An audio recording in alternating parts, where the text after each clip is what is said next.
In today's video, I'm going to teach you how to use Absolute Position in Figma. Absolute Position in Figma lets a layer live inside an auto layout frame without obeying its spacing rules. It's perfect for things like badges, icons, or decorative elements that need to float above a layout while the rest of the content keeps reflowing normally.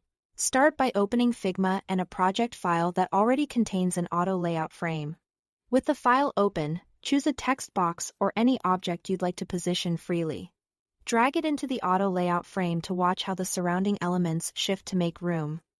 If you want to see the original arrangement again, drag the object back out for a quick reset, then place it inside the frame once more.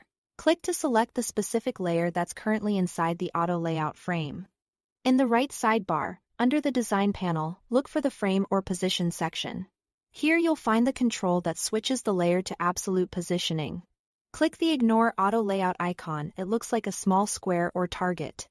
As soon as you enable it, you'll notice a visual cue in the Layers panel. The layer is marked with a small plus style icon so you can tell at a glance that it's set to ignore the frame's flow. Now the fun part. With Ignore Auto Layout turned on, you can drag the element anywhere within the parent frame. It's no longer restricted by padding or the spacing between siblings. The layer still sits in the same frame in the layer list, but it effectively floats above the other auto layout children, so it won't push them around. To keep your design responsive, open the Constraints menu and anchor the floating element to the top, bottom, left, right, or to an edge combination that matches your layout. That way, when the frame resizes, your element stays pinned exactly where you expect. For precise control, adjust the position using your mouse or type exact X and Y values in the Properties panel. This is especially handy for aligning to pixel grids or matching a specific spacing token.